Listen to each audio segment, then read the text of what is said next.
as one of the most effective passers in the National Football League. And we welcome you to tonight's Steelers-Chargers matchup with Al Michaels and Chris Collinsworth. I'm Bob Costas. Just very quickly, Willie Parker and Troy Polamalu still out for the Steelers. LaDainian Tomlinson will play for the Chargers, and limited duty for the linebacker Sean Merriman, but he will play. Much more on the matchup coming up, but something we want to point out, and you probably noticed it if you've been watching football throughout the day, various players with pink gloves, with pink shoes, with pink patches on their uniforms. And instead of the yellow terrible towels, you've got the pink terrible towels that will be in evidence tonight. All right, let's talk about some of what we've seen. There you go.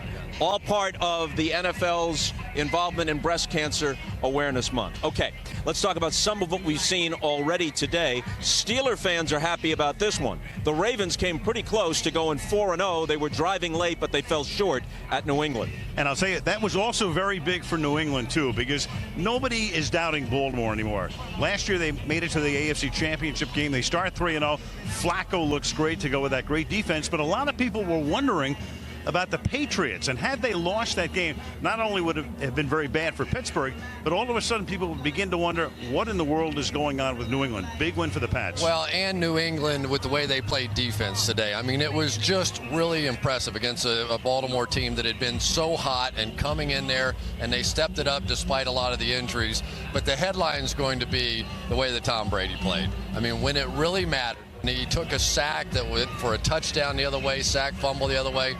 He came right back down the field and was in total control today. Even so, on a fourth down play, Flacco, who seems very poised these days, hits Mark Clayton right in the numbers. They would have had a first and goal, and Clayton couldn't hold on to it. Touchdown on an extra point. They pulled the game out. Meanwhile, Jacksonville beats Tennessee. Tennessee was 13-3 a year ago. They are now 0-4. To me, that is the single biggest surprise. We always have surprises, you know, every single year. Division winners go to the bottom and vice versa and all that stuff. But if you'd have told me the Tennessee Titans, after what we saw out here against Pittsburgh on opening night, would now be 0-4, I would have said it is not possible. The team had too much defense, too many weapons, and they have just fallen apart. And next week on Sunday Night Football, you know, coaches never want to say it's a must game because there's always a game the following week, unless you're going to get eliminated from the playoffs on the last day of the season like Denver last year.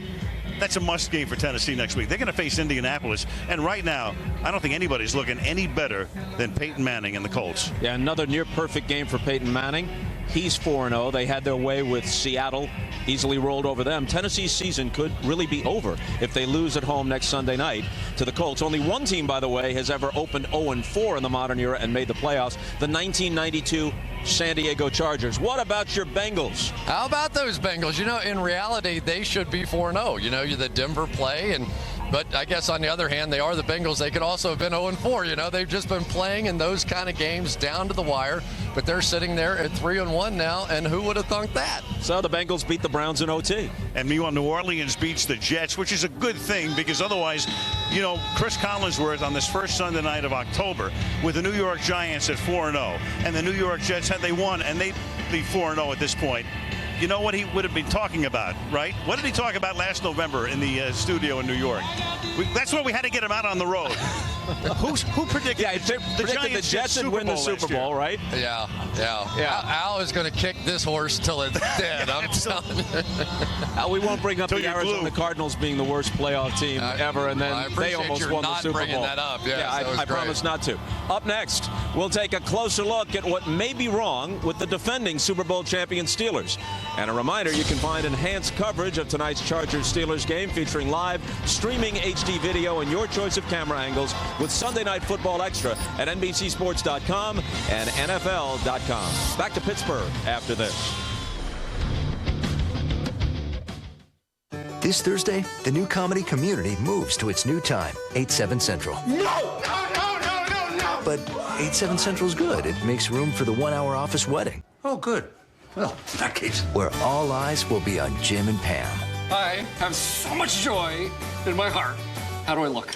You look great. You look great. Yep, it's a big night. Community at its new time, 8/7 Central, followed by a new Parks and Rec and the one-hour office wedding. It's all this Thursday on NBC. Rising heating costs? A chill in the air? Think firewood. Evans Firewood. It's clean, seasoned, split, and available right now for pickup or delivery. It's the smart way to stay warm this winter. Evans. working for you and the environment. It's a place where hard days end easy. A place where stories become legends. And where the land inspires endless possibilities.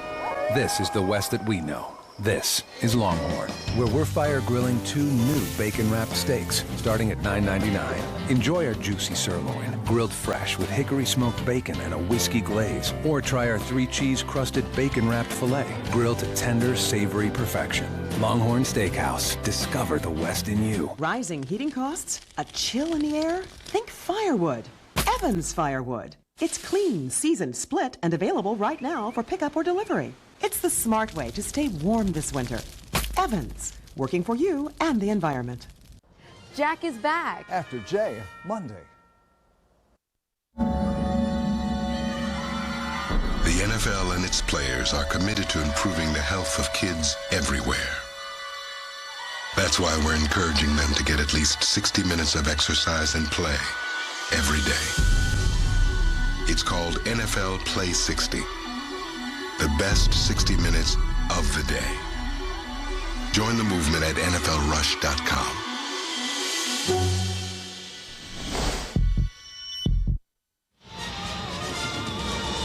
A look from above at Heinz Field, where tonight the Pittsburgh Steelers hope to get back on track following a 1-2 start to their season.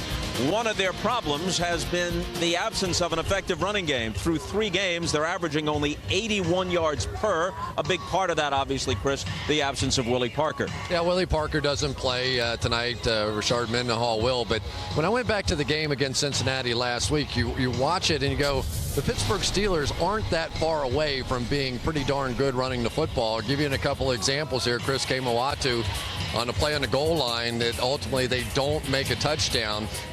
Pulls out and just simply misses his guy. Instead of just kicking out the end man on the line of scrimmage, he tries to turn it up. They tackle Willie Parker, have to settle for a field goal, which really came in big later. Then on the backside of this play, Ramon Foster, a 6th offensive lineman in the game, just simply misses the cutoff block. So just a few little things has taken this team from one of the top rushing teams in the NFL now down towards the bottom of the pack. Parker out tonight with turf toe. Mendenhall will start. They weren't too pleased with him a week ago. Bad practice habits. They actually banished him to the bench. They need him now with Parker out. They've also brought back Isaac Red Zone Redmond, who was impressive in the preseason but didn't make the final cut, but has been very effective, at least he was, in the exhibition games near the goal line. This is Richard Mendenhall's night tonight. He really needs a breakout game. He has LT kind of talent, but he needs to show up and play. Okay, on the other side of the ball, the Steelers' D is missing catalyst Troy Polamalu. Let's bring in Dan Patrick and Tony Dungy from New York to break down how much that's hurt the Steelers. Dan? All right, Bob, the chess game begins in a little more than an hour from now. Chargers know what the Steelers are going to do on defense and vice versa here. But let's analyze what you expect if you're the Chargers with that defense, and if you're that defense, what you expect from the offense. Yeah, well, Phillip Rivers knows Pittsburgh is going to blitz him. They're coming after him. San Diego wants to get big plays. We'll take a look at how this played out in the playoff game last year.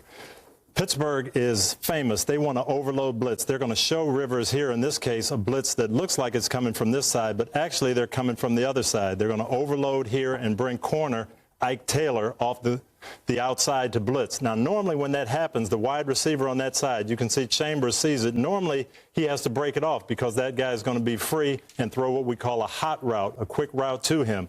But San Diego does something a little different here. They use Brandon Maliuna, the tight end. He's going to come over here and pick this blitz up and give Rivers a chance to go to Vincent Jackson in a one-on-one. Now, this is just a chip block here just to get in his way. Yeah, normally he's going to be free. And they've got to throw quick. But he recognizes the blitz, comes over and picks him up. He doesn't do a great job blocking, but he makes just enough to give Rivers that time to throw deep. Now, Pittsburgh's defensive backs are sitting down. They're playing aggressive. They're expecting this ball to come out quick.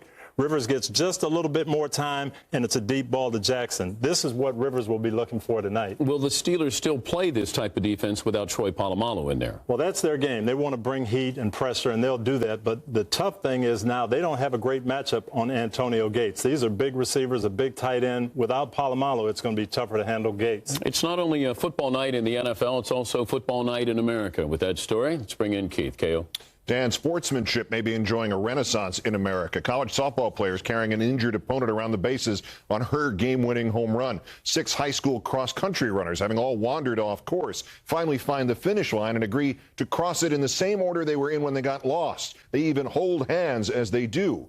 But when 2 high school football teams reached for sportsmanship in Torrington, Connecticut last Saturday, they topped even their own expectations. When one coach decided that a caring gesture for an ailing player was nice, but maybe they could all do just a little bit more.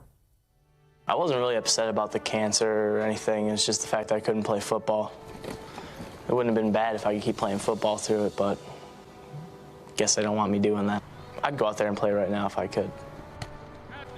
Nick Reardon, who will turn 17 years old a week from Thursday, has testicular cancer. A linebacker, offensive guard, and the punter for the Wolcott Tech Wildcats. The game against the Avon Falcons was to be his last in uniform before 9 weeks of intense chemotherapy began. He couldn't play. Doctors would not let him risk getting hit. But Nick's coach, Jamie Cody, had a wonderful idea. If it's the 4th quarter and the game's decided, Cody asked Avon coach Brett Quinion just before kickoff, can I put him into punt and have you not rush? Quinion didn't hesitate. Absolutely, he said. 7 turnovers later, Nick and Coach Cody and Wolcott Tech were down 42-0 when Cody saw Avon coach Quinion gesture towards him. Coach called timeout, comes walking across the field and said, let's get him a touchdown. I started crying. I put Nick in the game. I didn't know it was fake. Everybody else did. I didn't. And when the line opened up, I just went for it and got my touchdown.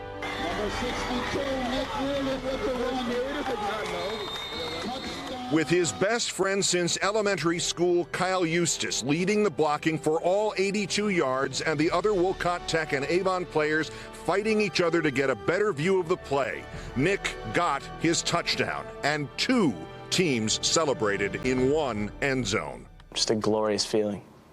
And when you got your entire team behind you supporting you through everything, whether it's chemo or running in a touchdown, they're like my family. I love those guys. On Monday, when Wolcott Tech went back to practice, reality hit again. Nick's chemo began. And then reality would be sacked yet again. When the Wildcats gathered later in the day for a film session, there was Nick, sitting through some tough images of a 49-6 loss just like anybody else on that team. Well, tough images, save for 1 touchdown.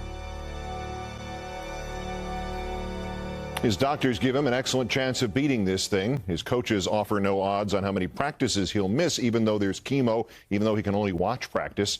He hasn't missed one yet. In fact, Nick seems to have done only one thing wrong when he said of his touchdown, I didn't know it was fake. Nick, that was no fake.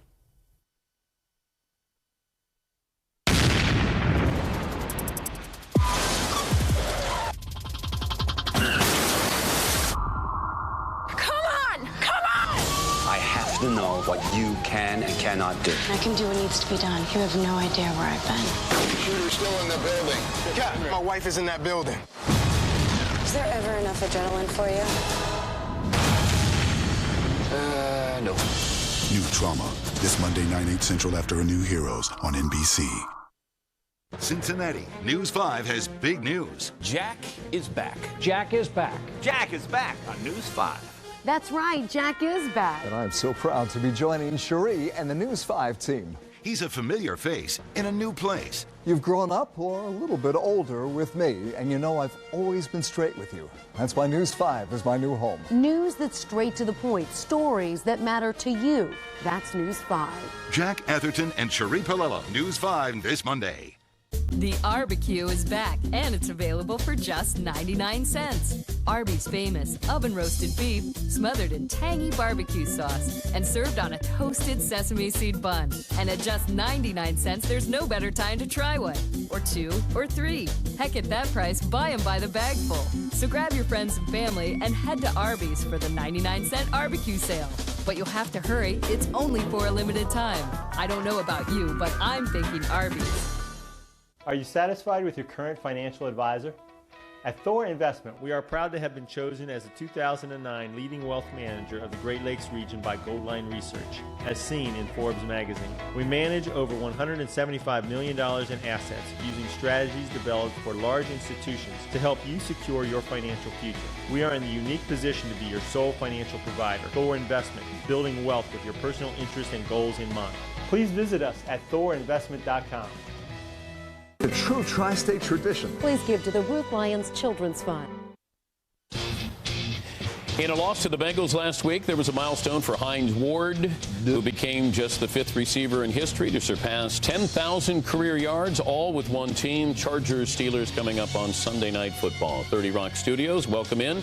Dan Patrick with my tag team partner Keith Oberman, along with Tony Dungy, Rodney Harrison. 4 teams have byes this week: Arizona, Atlanta, Carolina, and Philadelphia. Let's dive into the Week 4 highlights, Kale. Oakland should have had one, or at least Houston got one. Here's Jamarcus Russell. That's right, he was missing passes in warm-up. 10:46 left in the second. 6-3 Houston. Steve Slayton up the gut for 32 yards, and that'll be 13-3 Houston over the Raiders. And still that score when Schaub now hits him in the air for an 18-yard TD. It's 23 Houston over the Raiders. In the second quarter, Russell to Lewis Murphy. Well, sort of nearby. 9 minutes left in the third. After the Matt Turk punt pins the Raiders at their own 1, Cushing buries Justin Fargas in the end zone for the safety on the ensuing free kick. Jacoby Jones returns it 95 yards for a touchdown. 29-6 the final, and afterwards Coach Tom Cable wouldn't be blamed for thinking prison might be a good option. We're really killing ourselves. We're shooting ourselves in the foot all over the place. And then special teams, really poor effort in coverage, returns, a couple of bad decisions, obviously. So, 2/3 of our football team really played poorly today. Winless Bucks in Washington, where Jim Zorn is having a ball. Josh Johnson making his first career start for Tampa, second-year QB out of San Diego. And he gets into action early after Jason Campbell fumbled. Johnson to Antonio Bryant, 7-0 Tampa. Johnson threw for just 106 yards, touchdown, and a pick. Aqib Talib, big day defensively with the pick here. Jason Campbell picked off Aqib Talib again. He picked off 3 passes in this game. Didn't get this one. Campbell made him pay. Santana Moss, he burns Aqib Talib.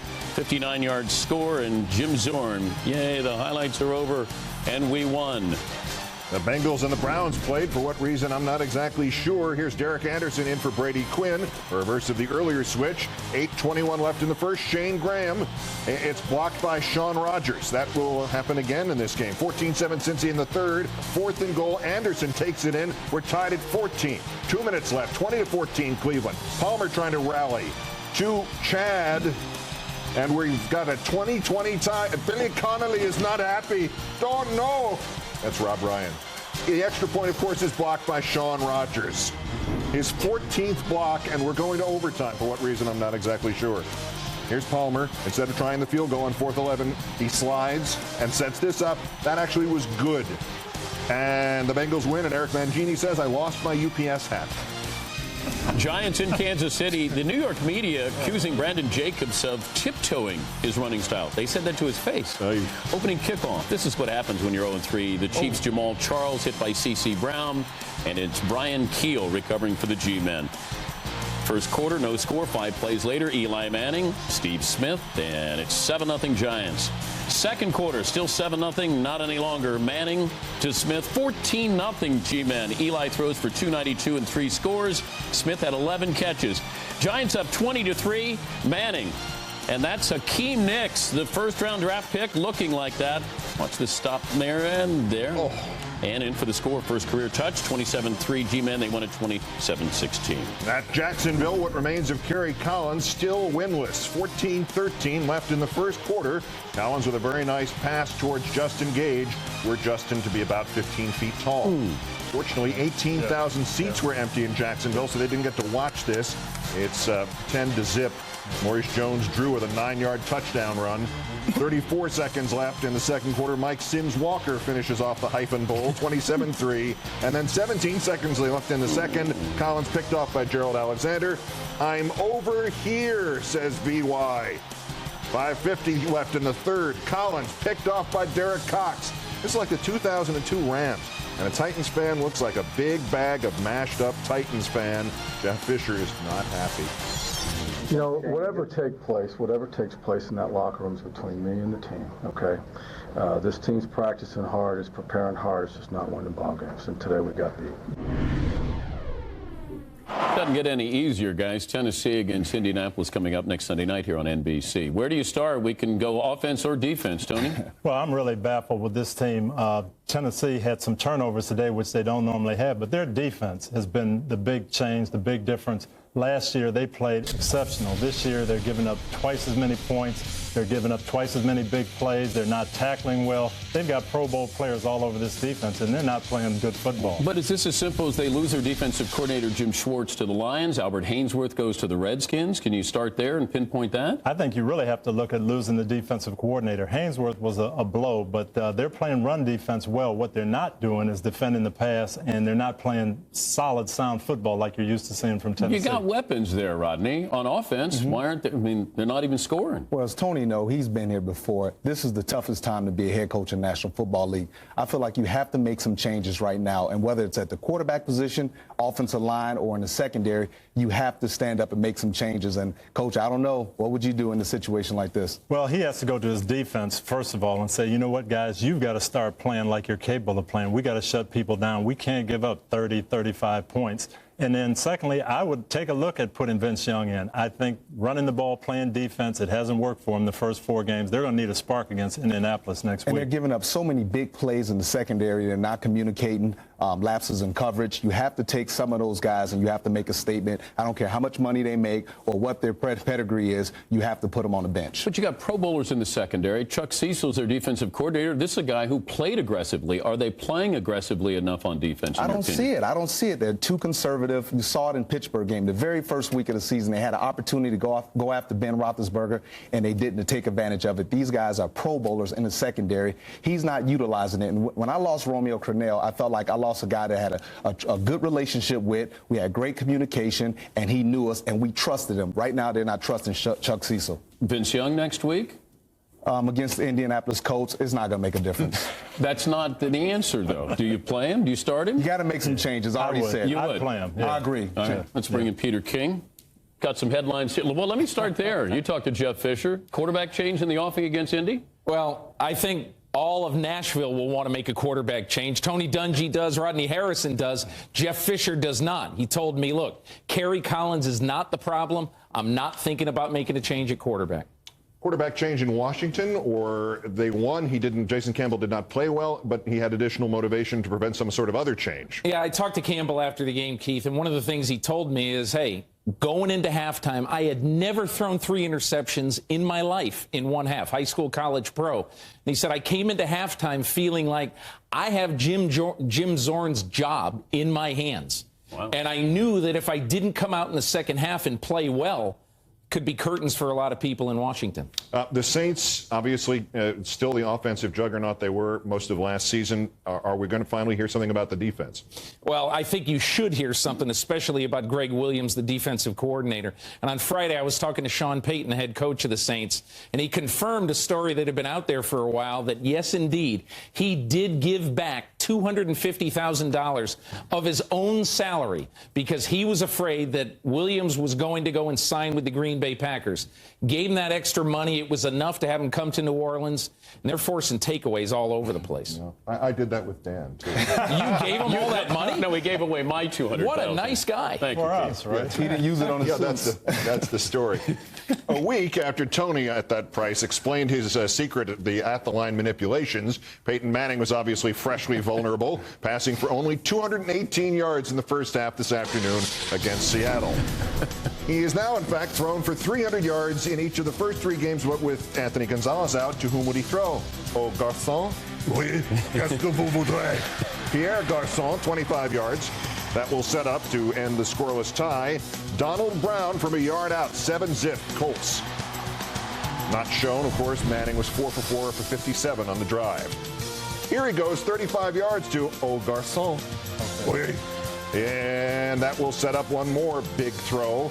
A 5-yard toss from Manning to Reggie Wayne. And he's 5 of 5 for 68 on the second drive, and it's 14-0 Colts.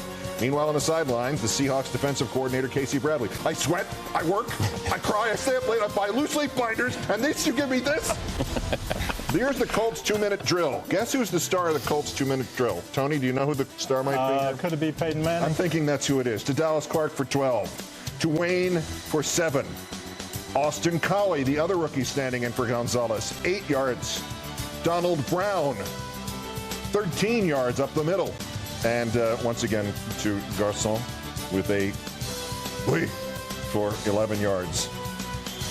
You got enough mileage out of that. I think that we're retiring that permanently. Yes. Manning with a little flip on the screen to Wayne, 21 yards. They get a holding penalty, and then paying it off to Austin Collie for the 21-3 touchdown, which is his 342nd, tying Fran Tarkenton for third all-time.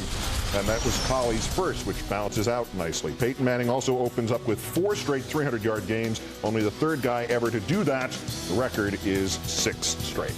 Now, Jim Caldwell was going to change the defense. He told you he was going to change it when he took over for you. Offensively, any changes there with Peyton Manning? No, he really hasn't changed much, and that's why the Colts are getting off to these 5-0, 4-0 starts. The offense is sharp right from training camp. That's because they have a lot of weapons, and Peyton Manning is using them all. You can go here and see just what we're talking about. They've got a 4-receiver set. They're using Dallas Clark flanked out as a wide receiver. You've got to honor him. The ball may be going there. That's the first thing he's looking at. Now, Joseph Adai, the second big play guy, you've got to honor him on the play action. He draws the linebacker up, sucks him in. Now he's looking down the middle. He's got Reggie Wayne in the slot. These are his 3 big guys, and Peyton's eyes take everybody in the secondary to Reggie Wayne. He comes off it and goes to Pierre Garcon. The 4th member of it gets the ball, but it's the other 3 guys who set it up. But you got all these weapons there. You got 2 running backs now who are dangerous. You got 4 or 5 receivers. Your tight end plays like a wide receiver. You played against this team. Man, I tell you, it's a defensive back's nightmare to sit back there and cover 2 and see Dallas Clark, one of the best tight ends in the league, and you have to pay attention to him. So, of course, as a safety, you bump out to him. Then you see Reggie Wayne in the slot when he's normally out wide. Then as a safety, you're paying attention to Reggie Wayne. And then all of a sudden they go to their 4th option, which is Pierre Garcon. I mean, it's just impossible to stop these guys. They're so talented. But what are you seeing from Peyton now that maybe a couple of years ago, when you guys had success against him, that maybe you're seeing differently now? I'm not seeing anything different. I mean, the guy's, he's on time. He's very consistent. He trusts his wide receivers, and he has a running game. And he's got a lot of weapons, too. It's not just Marvin Harrison, but now Reggie Wayne has come on. Dallas Clark, as you said, has really become a threat. They're running the ball. Joseph Adai, Donald Brown, and Pierre Garcon. He thinks he's a star, and he doesn't realize these other guys have something to do with it. But you know what? Let's be a little fair to the offensive line. I mean, you give credit to Dallas Clark and Reggie Wayne and all these other guys and Peyton Manning, but they do a terrific job of protecting Peyton, keeping them healthy. No, great point. Great point. Colts look to stay perfect as they have Tennessee coming up next Sunday night here on NBC. In the interim this Sunday night, a fine quarterback matchup tonight between Ben Roethlisberger and Phillip Rivers. And up next, Bob Costas' conversation with the Chargers QB here on Football Night in America. There's a thing called East Coast justice. Nice work if you can get it. And there's a thing called West Coast justice. We're cops, you idiot. We got them both. Fridays, there'll be new episodes of Law & Order and new episodes of Southland. You've gone completely off the reservation. So now your Fridays look a little different, huh? Sometimes it's hard to know where justice is, but you have to do something. Starting October 23rd on NBC. We've been friends since college. A couple times a year, we take a trip out of state to go to a casino. You would think that we would have casinos in Ohio by now. I would like to spend my money here. It would create jobs, and it would keep Ohio's money in Ohio. I still can't believe we have to leave the state to go do this. We need money and jobs back home. It's time we start looking out for Ohio. Take charge, Ohio. Vote yes on Issue 3. Today's lesson: digital cable plus free HD from Time Warner Cable equals big savings. Do the math. You can get digital cable for under $32 per month when you bundle. It's an amazing value. And when you bundle Roadrunner with digital cable, you get Roadrunner Turbo and Showtime free for 1 year. Connect today and watch your savings multiply. Call 1-866-857-3234. Jack is back. After Jay, Monday. Follow 3D drive charts while watching player highlights, while rating players, while catching Palomalu steal the game from the Titans. NFL Game Center, only at NFL.com.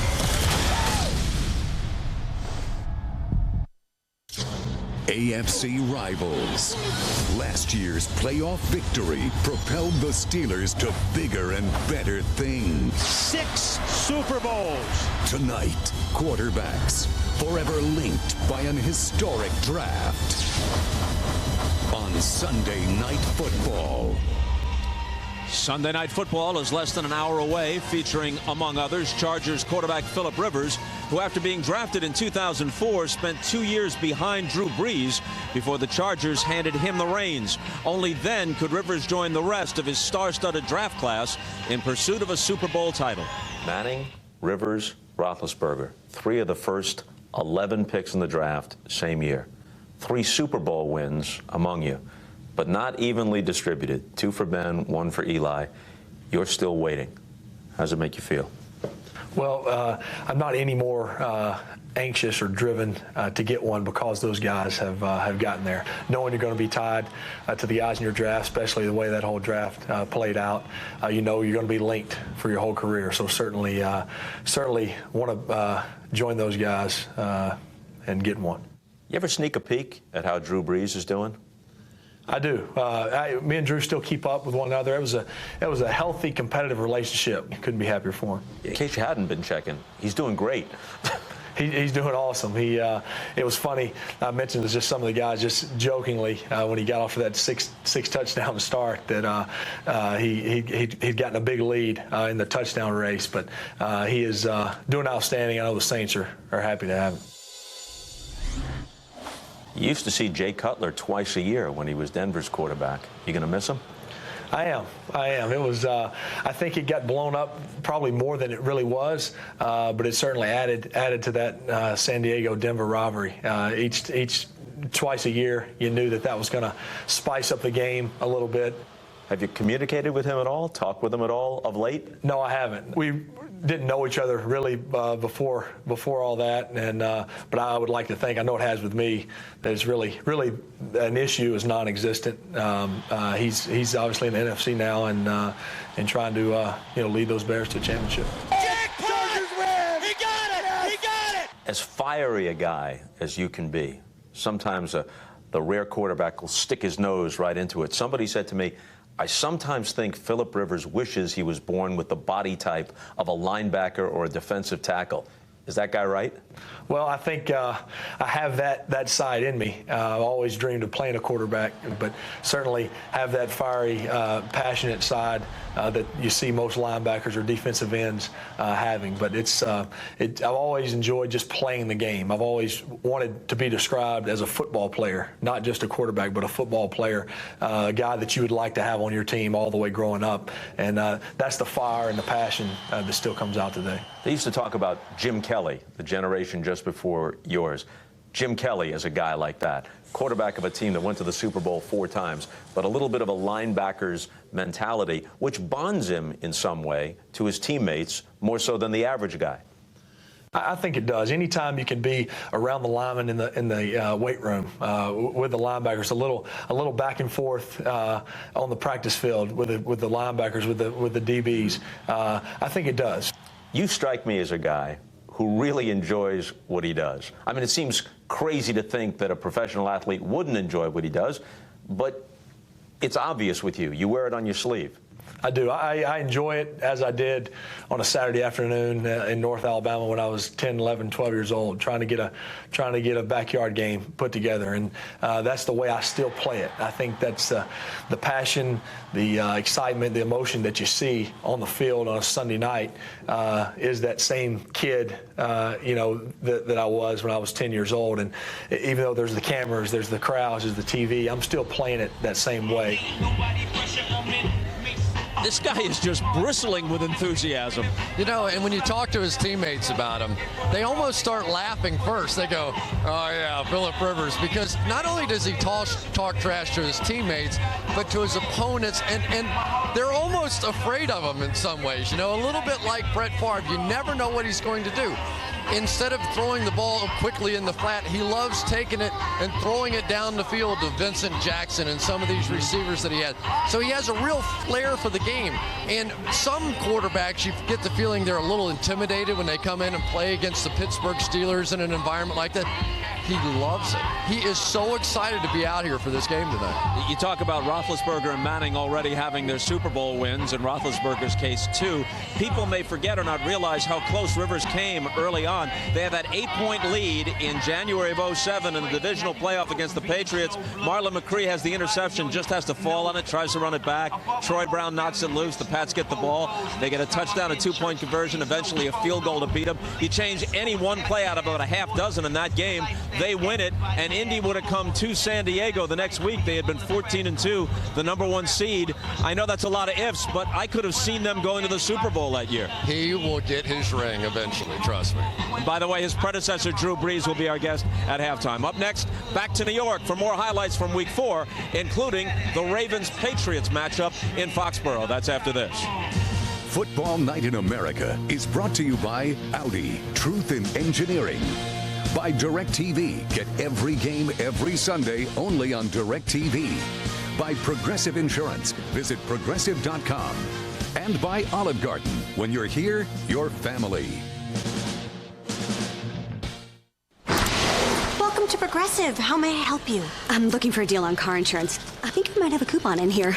There's an easier way. We've got the name your price option. You do? Follow me. You tell us how much you want to pay, and we'll build you a policy that fits your budget. And I still get great coverage. Uh-huh.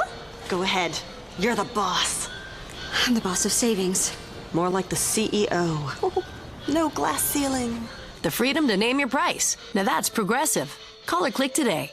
I know exactly what I'm getting. He always knows what he's getting here. No menu needed. Have you heard about our never-ending pasta bowl? Wait a minute.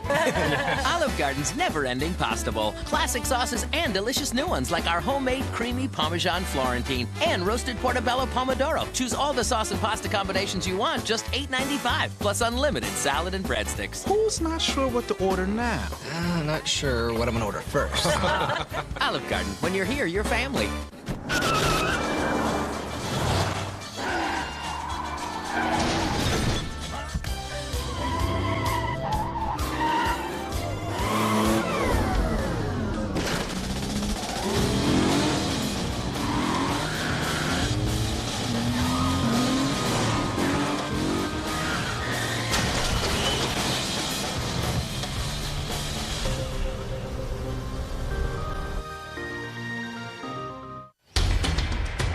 So the Chargers are just 15 minutes away from playing golf in January, and then Phillip Rivers goes all Phillip Rivers on the Bucs and throws 2 TDs for a W.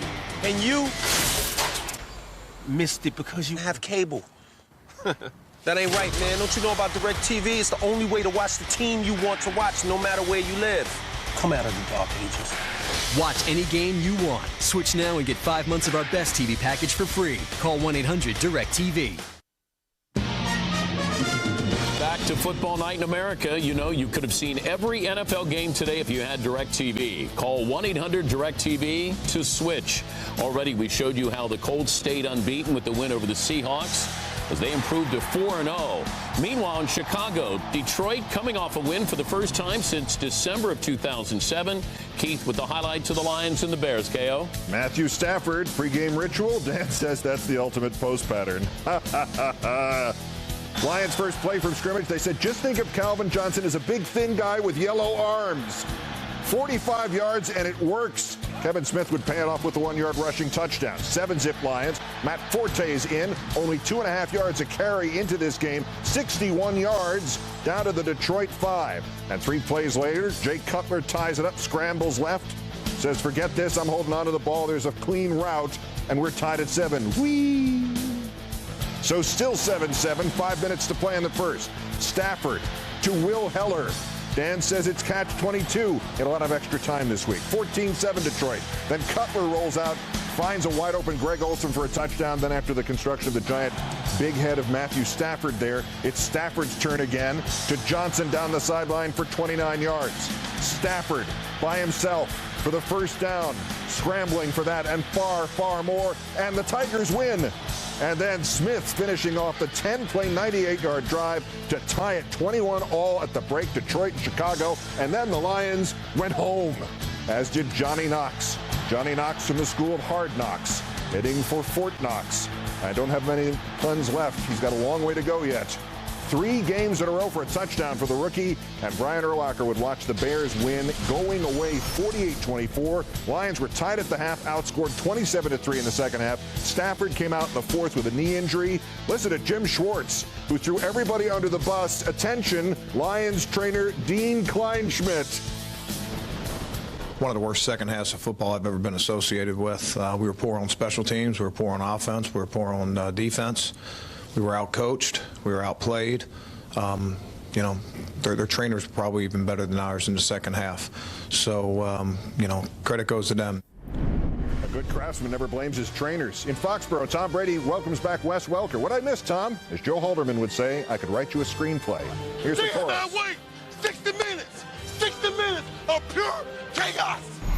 They always mention that other 60 minutes thing. Ray Lewis fired up the Ravens. It worked on Derek Mason from Joe Flacco for 17. The Patriots were up 3-zip. Flacco to Mason again. A 9-yard gain on third down. Third down again. Mason, touchdown.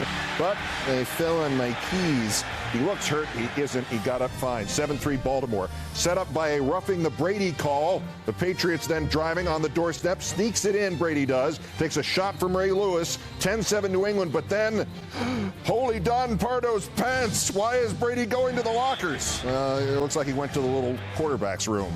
The frightening moment that turned out to be no problem at all. OT Jared Gaither, the behemoth of Baltimore, cracked helmets. He was carted off. The x-rays turn out to be negative. He has motion in his limbs. He's okay. But the 9 guys who picked him up have hernias. He will go home with the team. Literally, he could not fit into the MRI machine at Massachusetts General. Back to the action, set up by another roughing the Brady call. Brady to Welker, 15 yards. Sammy Morris then pays it off from 12 yards out, and it'll be 17-7 New England. Brady once again dropping back to pass in the third, still 17-7, and Terrell Suggs beats Matt Light. The other team's quarterback must go down, and he must go down hard. Dwan Edwards recovers for the Baltimore touchdown. We're back to 17-14. Randy Moss is still on the Patriots. Brady to Moss, 20 yards of a bullet. Brady, it worked once. He remembers it used to work beautifully all the time. Touchdown. Is that what that's called again when you're in the end zone and you throw it to Moss? 24-14 Pats, and Baltimore responds one more time. Ray Rice, huge day. 152 yards from the handoff, 50 of them on the one play, and Baltimore is coming back on the Patriots. Later in the same drive, it's Flacco to Willis McGahee. Beautiful placement, 24-21. And the Ravens will get the ball back. 32 seconds left, 4th and 4. Perfect pass from Flacco to Mark Clayton. God, where were you moving to? Where were you leaping to? And then John Harbaugh, Belichick. I don't understand. Why don't they want to shake my hand? Brady, 21 of 32, 1 on the ground, 1 in the air. Coach Harbaugh could not talk about those roughing the Brady calls, but he sure wanted to, and he's also seeing spots. Well, I don't get surprised by anything, but I saw the spots, you know, and I think everybody saw the spots, and I'm not allowed to criticize the officials, and that's the way it is in this league. So you guys can make those judgments. We got a 15-yard penalty, so I guess at some point maybe you did criticize the official on the side. Is that what happened? Well, we can have conversations with them on the field. It's the media situation like this that we're not allowed to make comments on. This is a real good win for us. Guys prepared hard. They had a good week of practice, and they played pretty good against a real good football team. Well-coached team with a lot of good football players. Happy to win. Real happy to win. Remember to insert smile at end. And now let's go over to Dan and Rodney and Tony. Dan? All right. Did you buy into that smile? That looked legitimate? That's a legitimate, happy, winning smile. Yeah? He does the same thing after a win or a loss. Well, Mr. Personality with Bill Belichick. You know it. Right? You know it. You've been saying the last couple of weeks, give this defense a little bit of time. Why did they come through today against a team like the Ravens? Well, they're down 6 starters from the season. And you look at what Bill Belichick wants to do. The first 3 games of the season, he wanted to come out and just play vanilla. He wanted to play cover 3, cover 2, and give those guys an opportunity not to screw it up. And today, he pulled out the playbook. Guys were blitzing from the outside, inside, all over the place. They did a wonderful job, and they actually made a lot of plays on the wide receivers. We've been analyzing Tom Brady like we've been looking at the Zapruder film here with what he's not done right. What did you see today that was encouraging? I saw a lot different Tom Brady than we saw 2 weeks ago.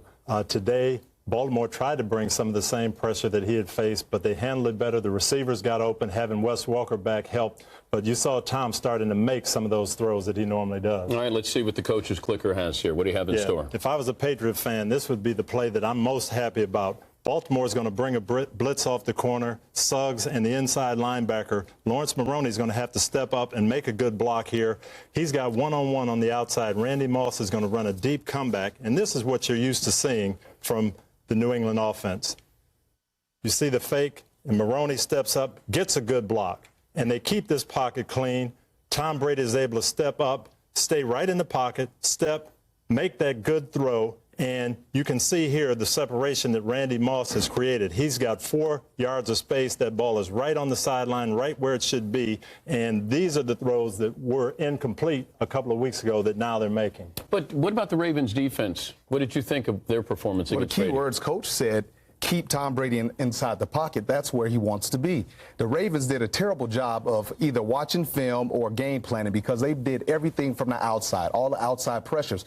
That fits perfectly into what Tom Brady wants to do. He wants to step inside the pocket, continue with his vision down the field, and complete passes. If you look at the Jets team, they came and they pressured Tom, and they got him outside of his comfort zone, forced him to move on that knee and get outside the pocket, which he's not very comfortable with. It also helped that Jarrell Revis doesn't play for the Ravens either to go with Randy Moss. Exactly. Yes. We didn't see that kind of separation against Revis. No, we didn't. The Chargers and Steelers will kick off in Pittsburgh just over a half hour away. Up next, more highlights from Week 4. You are watching Football Night in America. It's not enough that you see the game. You gotta feel, hear, own every move. Be so close to it. You're knocked over on every play. Presenting the Samsung LED TV. Real 240 hertz clarity. In your face LED brilliance. The NFL, that's how I see it. The Samsung LED TV. It's football in hyper-real. It was a horrible feeling. Like I couldn't catch my breath. I couldn't believe I was actually having a heart attack. I remember being at the hospital, thinking about my wife. I should have done more to take care of myself. Now I'm exercising, watching my diet, and I trust my heart to Lipitor.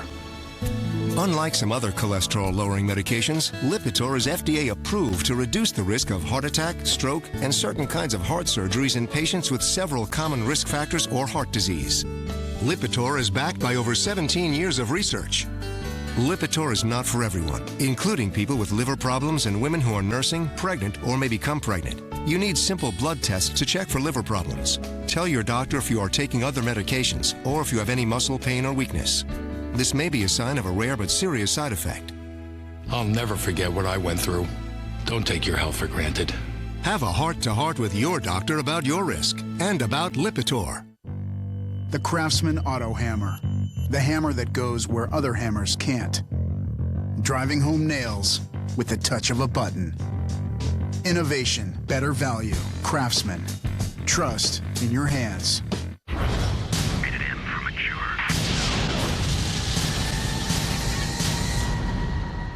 Tune in for Call of Duty Modern Warfare 2 shocking new trailer premiering Sunday night, October 4th on NBC. 30 Rock's won their 3rd straight Emmy for TV's Best Comedy. I'm Liz Lemon. Talk about feeling the love.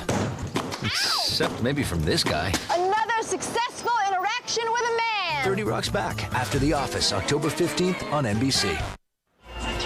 Back in February, Steelers linebacker James Harrison made one of the greatest plays in Super Bowl history, a 100-yard interception for a touchdown on the final play of the first half. And it turns out there's a story behind that play, and it involves the Chargers, which Tony Dungy will tell you about later. As you see, the Steelers are wearing 60s throwback uniforms tonight.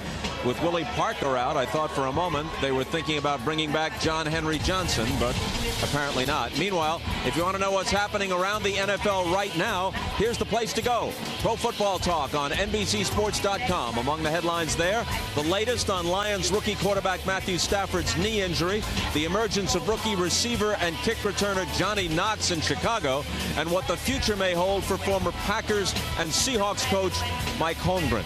Meanwhile, here in Pittsburgh, LaDainian Tomlinson is back for the Chargers, but his Steelers counterpart, Willie Parker, is out. Rashard Mendenhall, not John Henry Johnson, starts in his place. Let's send it back to the studio. Dan and Keith. Thanks, Bob. Once the Rams and Niners, possibly when those uniforms were new, were football's West Coast rivalry. Now it's notable only because we're 2 weeks shy of a year since the Rams won a game. Let's see if that streak continues. Kyle Bowler getting the start for the injured Mark Bulger. You'll be sorry. Mike Singletary's Niners on top of the NFC West, looking to go 3-0 inside the division this year. We're scoreless in the second. The Niners punt. This is the Rams franchise in a nutshell. It's Quincy Butler on the foot, and now it's a free ball. Scott McKillop recovers it in the end zone for a touchdown for the kicking team, the Niners. 7-zip. 14-zip in the third. 3rd and 8. Bowler is scrambling, tries to throw across his body, winds up missing the body of of his own man and getting it to Patrick Willis instead, and he's back for the touchdown. 21-zip. Then he tries to hand off to Amendola, who's Amendola. Ray McDonald recovers the fumble and takes it 11 yards back for another TD. 35-zip Niners. Steve Spagnuolo asked Mike Singletary, you got a spot on your staff? First Niners shutout in 8 years. Rams have been outscored 108-24.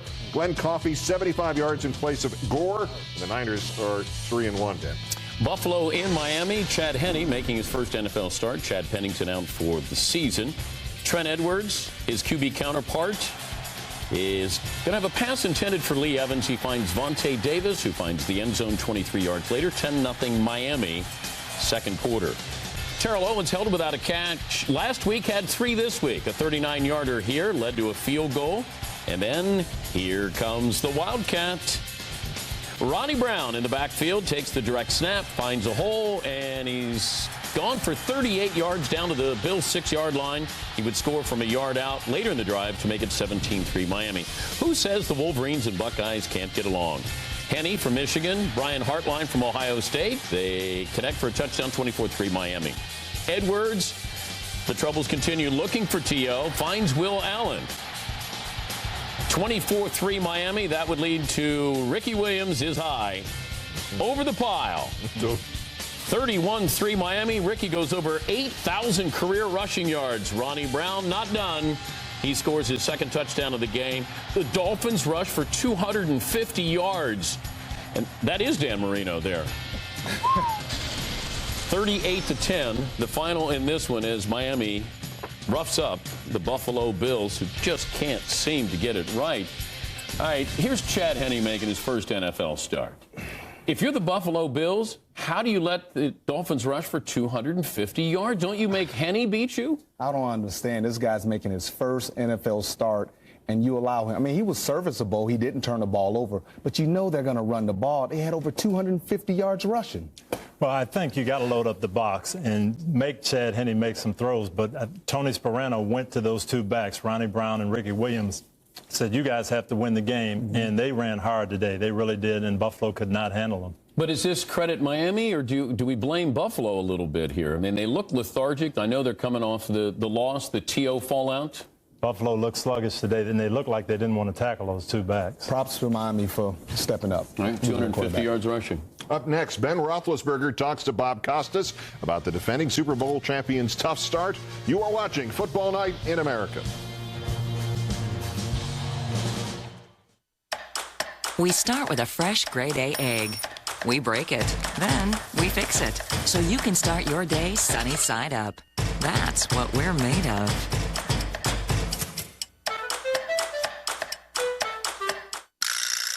We select our coffee beans for their flavor notes.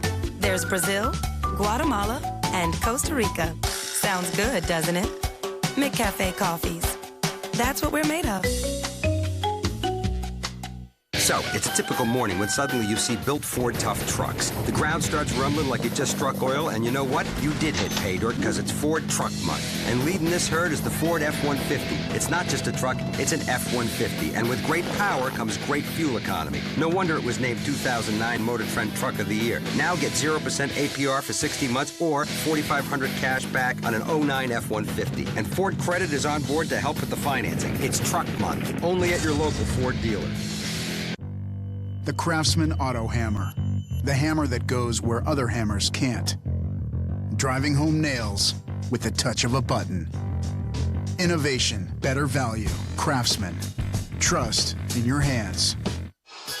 This is the card that bought the saw, that cut the lumber, that built the extra space I needed to store more produce, that she sold to me to make my menu more organic. Introducing Ink from Chase, the card that helped make it all happen. Because it's accepted in twice as many places worldwide as American Express, with reward points worth 25% more when redeemed for air travel.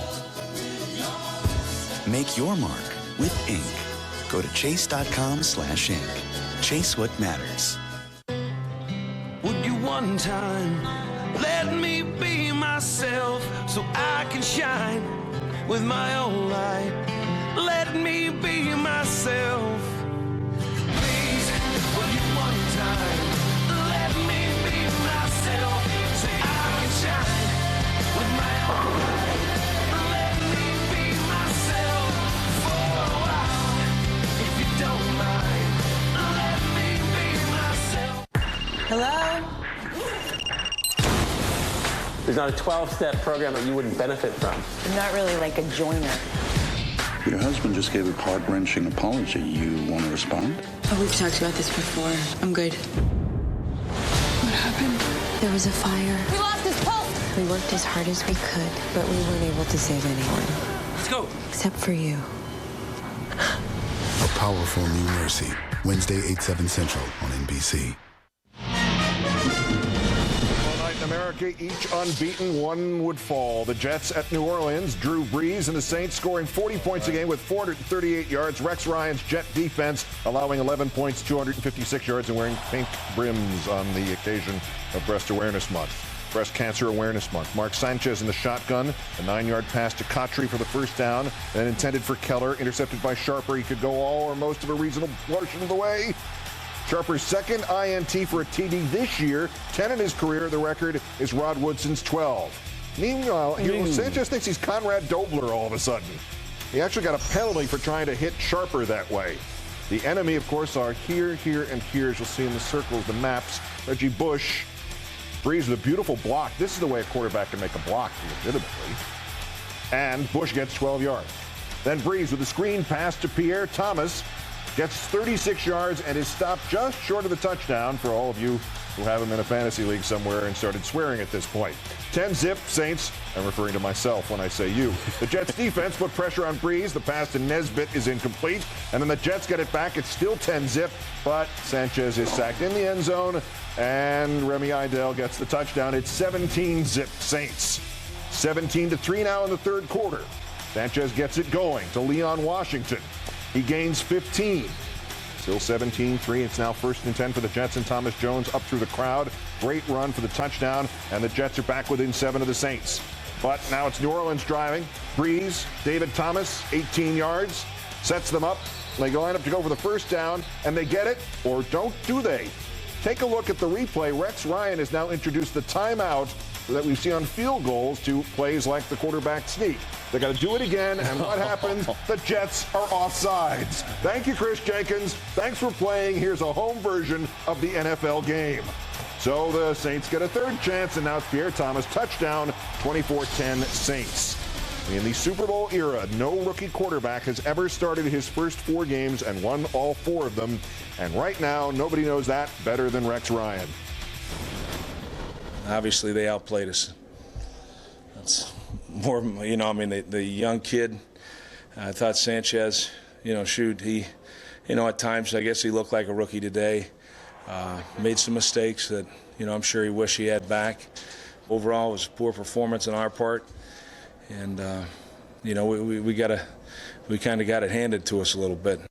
And they got handed to him by a Drew Brees offense. He didn't throw for a touchdown pass again, second consecutive week. What did you see with the offense, though, against the Jets? Well, talking to a Saints player earlier this week, he basically said they wanted to come in and establish the run. He wanted to stand up to the line, the offensive line, and really Drew Brees not turn the ball over. And he didn't. No turnovers today, but no touchdown passes. What about the defense? We haven't spent much time on the New Orleans D. To me, that was the story of the game. Everybody talked about the Jets defense and what they had been doing, but Greg Williams showed that he was worth all that money that Peter was talking about. They did a lot of different things. Here, they're coming after him with coverage, and Sanchez has to have that clock go off in his head. Now they're rushing, pressure. They mixed blitzes. They mixed pressure. They got after him. They made Mark Sanchez look like a rookie today. Now, we figured out a way to stop the Saints. They're idle next week. That's about the only way to do it right now. Drew Brees will join Bob Costas coming up at halftime. Time now for the Sprint Sunday Night Now. And right now, Bob Costas standing by in Pittsburgh, where tonight the Steelers will be leaning on their quarterback to end a 2-game losing streak. Bob? Okay, Dan, Ben Roethlisberger, as you know, is only 27 years old, but he already owns 2 Super Bowl rings, though the biggest headlines that followed him into the current campaign stem from a sexual assault lawsuit regarding an alleged 2008 incident in Lake Tahoe.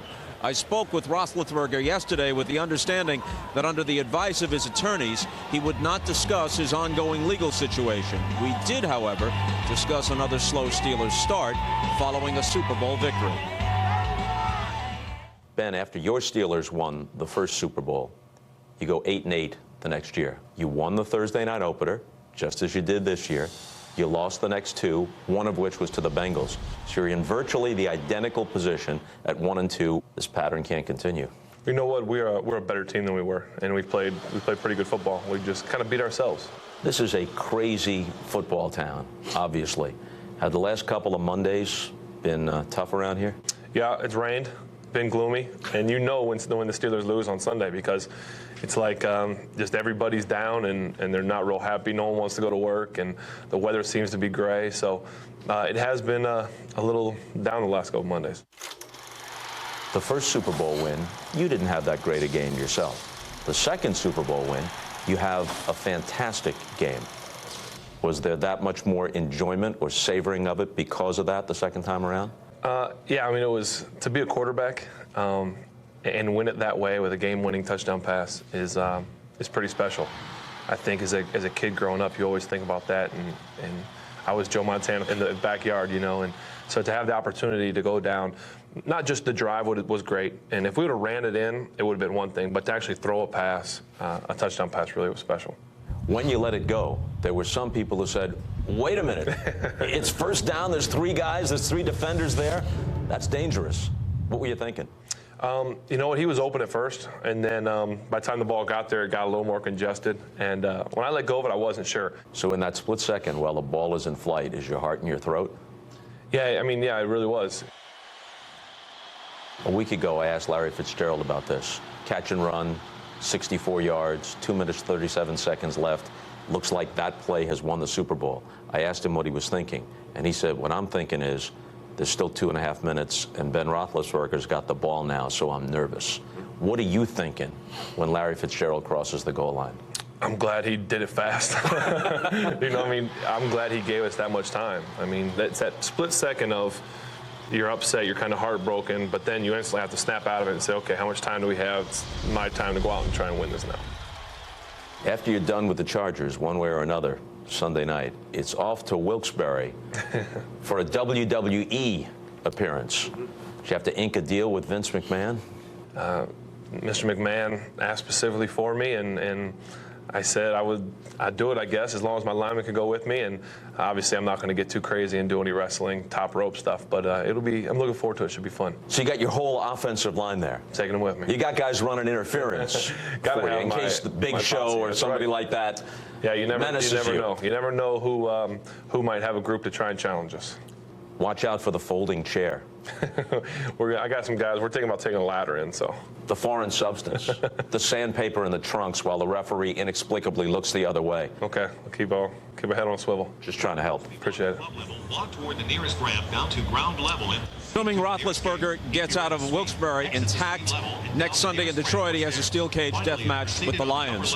One more highlight to show you. Keith has it back in New York. Keith? Thank you, Bob. And for the Cowboys and the Broncos, one number said it all today. Dallas coach Wade Phillips in his 33rd year in the league.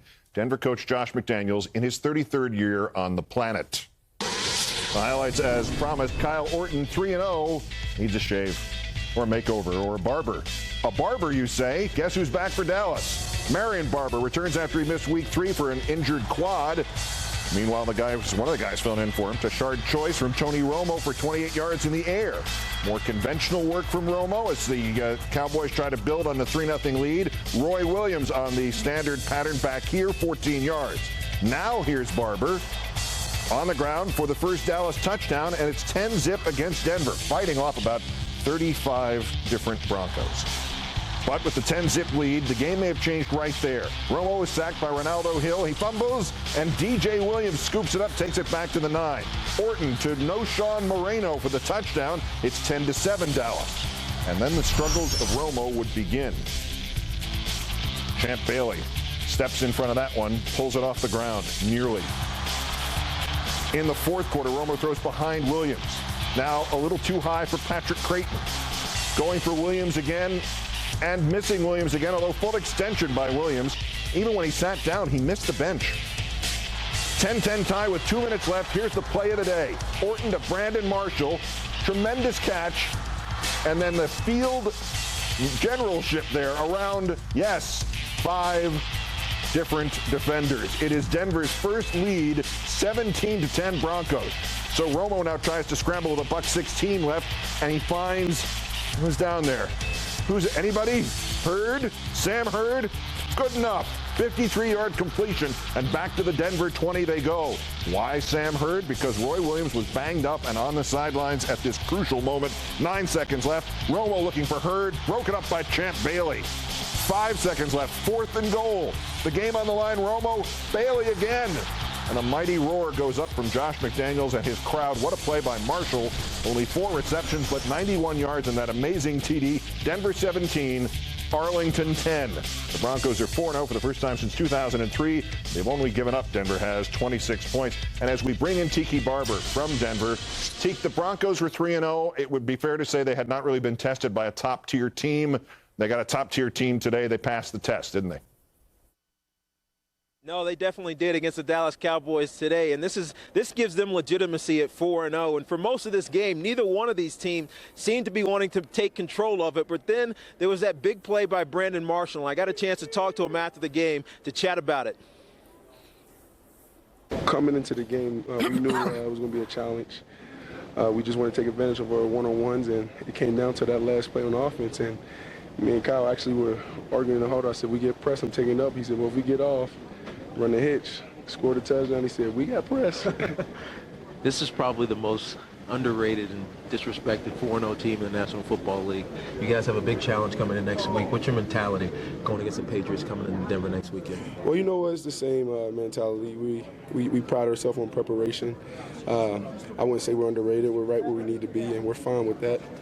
We just got to prepare this week and forget about this game after a couple hours. And forgetting also about all that off-season nonsense from Brandon Marshall. But Tiki, obviously the Broncos defense is presumably for real, but it's not just their defense today. Dallas's offense, just some of the numbers. Romo, 25 of 42, 41 yards rushing for Barber, 33 for Choice, just 35 yards receiving for Roy Williams. What is wrong with Dallas offensively? Well, you know, watching this offense, this Dallas Cowboys offense perform today, you can see that they have a glaring liability at their left tackle position. And what that does is make them one-dimensional so they can only run the ball at times. And Jason Witten hasn't been a part of this offense because he has to stay in and chip. They don't have a big play receiver downfield. And in this game in particular, a big play was going to determine it. Now, turn it over to Dan and Tony now. When you look at Brandon Marshall, he had somewhat of a tumultuous offseason. So this big play, this big win that he was able to facilitate today goes a very long way. Yeah, and also that defense. I know the first couple of weeks you're like, I'm not quite sure if this is a great defense or not. Judging from what you saw today, where do you stand on that Denver D? Well, that Denver defense has played better. Mike Nolan, the new coordinator, has made a difference. They're playing aggressive football. They're bringing a lot of blitzes. They confused Tony Romo today. He was totally out of sync in the second half. All right, let's dive into the coach's clicker here. Big play that got them going. Again, what they're trying to do is show a blitz coming off this side and make it look like they're coming from Romo's right. But actually, it's going to be Ronaldo Hill, safety man, who's going to sneak up and come from Romo's left. Tony never sees it coming. And this is partly good defense. Again, Romo is looking to his left all the way, thinks he's got single coverage out there. Hill comes off the backside, and you got to feel this. You got to see that and throw it. Sack, fumble, gets Denver going. They've been doing it with defense all year. So you put that on Romo, not feeling the pressure? That is on Tony Romo. He has got to see the safeties. He's got to know where they are. Even though they fooled him at the beginning, he's got to see Hill, and he's got to throw that ball hot. If you're the Patriots and you're looking at this defense, you're looking at this tape right now, what are you going to focus in on? They're going to focus in on protection because Denver did bring a lot of things, but they've seen that. The last 3 or 4 weeks, they've seen pressure. It'll be Tom Brady looking for those matchups. Yeah, Tom got a little prep work with the Ravens, so he should be ready for the Denver Broncos, I would think so. Sprint Sunday Night now continues from Pittsburgh. Tonight's game features 2 of the best young quarterbacks in the league, each a first-round draft pick in 2004. One difference so far, Ben owns 2 Super Bowl rings. Phillip Rivers in search of his first. You can catch all the action from down on the field throughout tonight's game with Sunday Night Football Extra. The NFL Now, only from Sprint, only on the Now Network. I got a question. How y'all feel?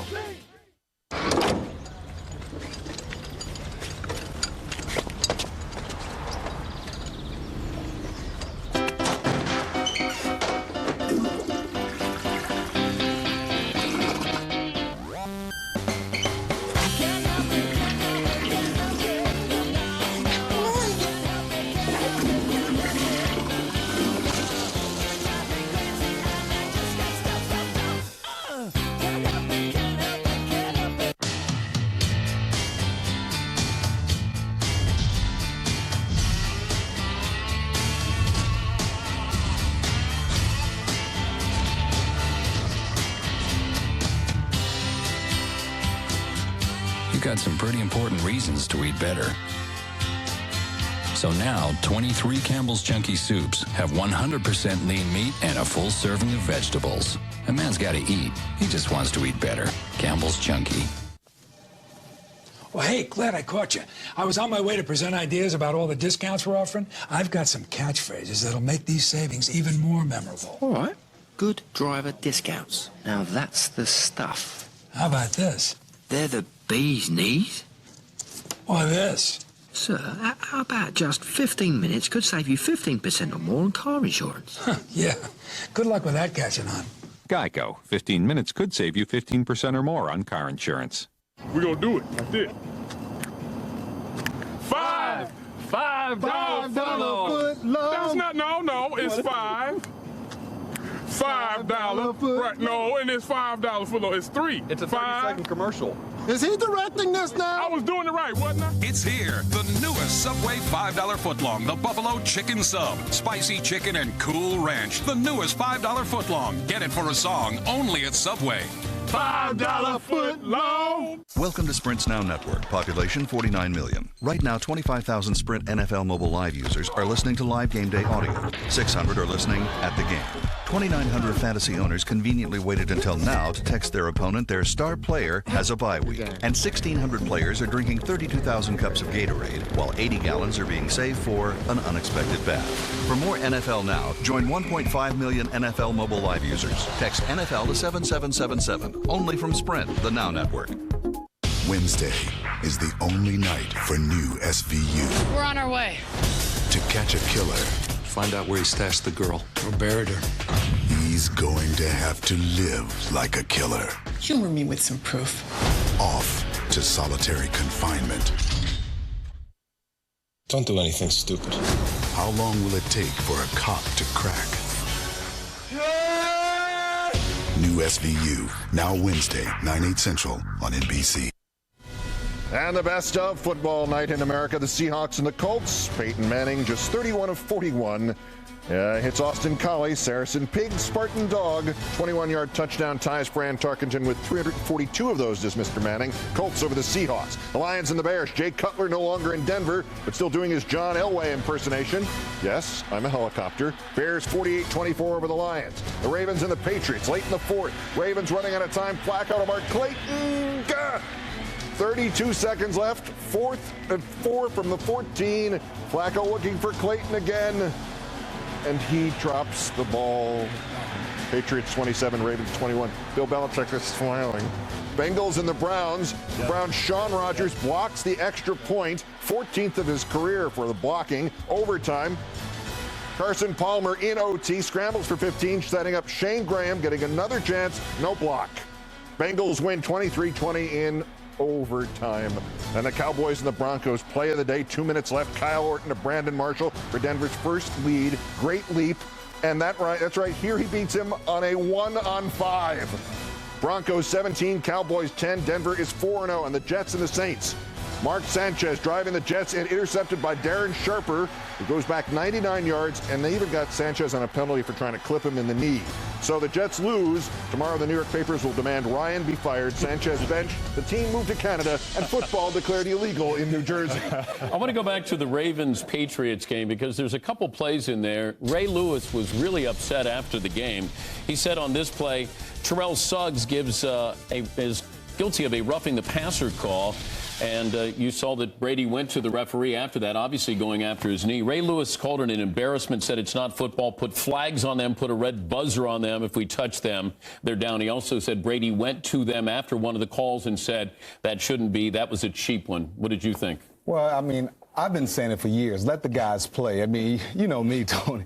I mean, I feel like they just protect the quarterbacks too much. I mean, those guys have a uniform on. They're supposed to be football players. Let them get hit in the mouth, and that's what you have to do. It's just too much. Well, there's one call where he's, hitting a blow to the face, which is normally called. But that one is going after Tom with the legs, obviously the sensitivity level there. But I don't think that he was purposely going after Tom. It was just something he kind of got pushed. He rubbed past Tom's knee. I just can't stand it. It irritates the heck out of me that they protect these guys so much. They make the most money, and they protect them too much. I thought an interesting story that you had. You're on the banquet circuit. You run into James Harrison of the Pittsburgh Steelers, obviously a star in the Super Bowl, but you sort of found a backstory about that interception on Kurt Warner. Yes, he was getting the Defensive Player of the Year award. I asked him about that play in the Super Bowl that Bob referenced. Great turnaround play. And he told me it really wasn't the way it was designed. He did something he wasn't supposed to do. So he's freelancing on that. He freelanced a little bit. I like to call it instincts. He sees it. It actually happened in the San Diego game. This is an all-out blitz, and San Diego's got the right play dialed up. They've got a pick route for Nene. James is going to be free off the edge. He's coming. He thinks he's going to have a sack with no one blocking him, but they've got the perfect play dialed up. Chris Chambers is going to set the pick, and Legadou Nene is going to come open for the ball. Rivers executes, sees it coming, and he delivers the ball for a touchdown before Harrison can get there. 1.5, as fast as James is, he couldn't get there, ends up being a touchdown. 3 weeks later in the Super Bowl, Arizona has seen this, the same place on the field. They come with the same formation, the same splits. James Harrison recognizes this. He says, I just have seen this play somewhere before. Something struck him about it. He's supposed to rush here. And Arizona is going to execute the same pick. If Harrison does the same thing, does his assignment and continues to rush, what is going to happen is Bolden is going to be wide open for the touchdown again. But James calls his own audible, decides not to go through with the defensive call. He drops to where he knows the ball is going to go, and Warner is not ready for it. He baits him and runs the interception back 100 yards, probably the biggest turnaround play in Super Bowl history. They can thank Phillip Rivers, though, for giving him a heads up of what this play was going to be 3 weeks earlier. Exactly. James told me he couldn't remember exactly where it was, but somewhere in his memory bank, this play was coming, and it was due to Phillip Rivers and that score. And it also plays perfect to how Troy Polamalu gets involved. He kind of freelances like that. He creates a lot of plays. Great job by those guys. Yeah, you have to credit Dick LeBeau, the defensive coordinator of the Steelers, for giving his guys the freedom to do that. Exactly. Well, Harrison's going to have to make some plays without Troy Polamalu in the lineup against Phillip Rivers and the Chargers. Enjoyed the game. Bob? Boy, Dan, I guess there's always a backstory. Great stuff from Tony. As you say, they're getting set for kickoff here in Pittsburgh, a matchup of AFC rivals and a rematch of a playoff battle from last season, which was won by the Steelers. Faith Hill will have a prologue, and then Al Michaels and Chris Collinsworth will have the call. At halftime, Drew Brees of the 4-0 Saints will join us. Enjoy the game, everybody.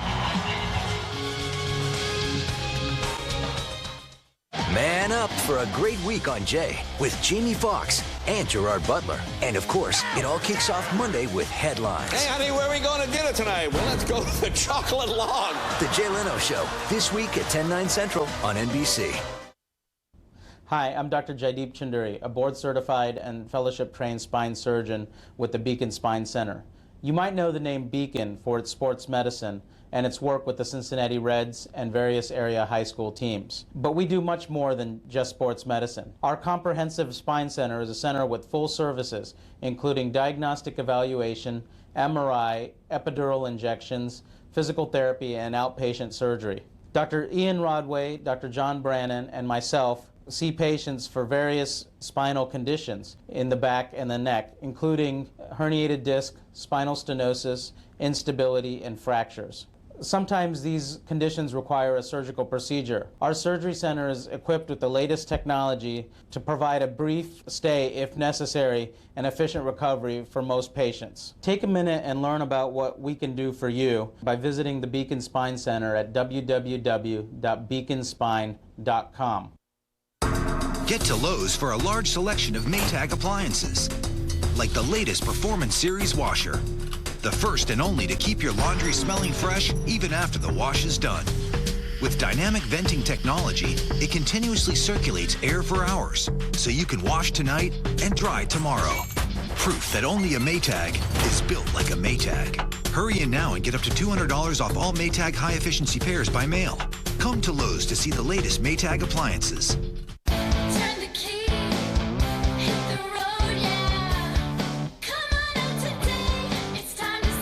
This is your time. Time to save big on a new Toyota with the best overall value of any brand. Now get any new 09 Tacoma with 2.9 financing. Or get this 2010 Tundra with 2.9 financing or $1,000 cash back. Don't miss your time to save. See your Toyota dealer now. Jack is back. After Jay, Monday. You're watching NBC Sports, celebrating our 70th anniversary with the National Football League. Pittsburgh, where the Super Bowl champions are in the house on this 4th night of October, as the Steelers are set to face the Chargers on Sunday Night Football.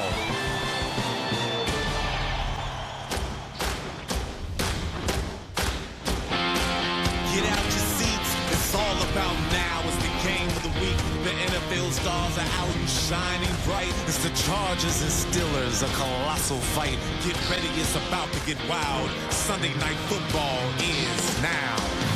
All right, Sunday night, here we go. Blast on the lights for the ultimate show. Get on your feet, it's about to explode. Hey Jack, it's a fact, the big game's in town. Chargers and the champs in a nasty showdown. The stadium's rocking, time to crank up the sound. The NFL's best have come to play. For every fan,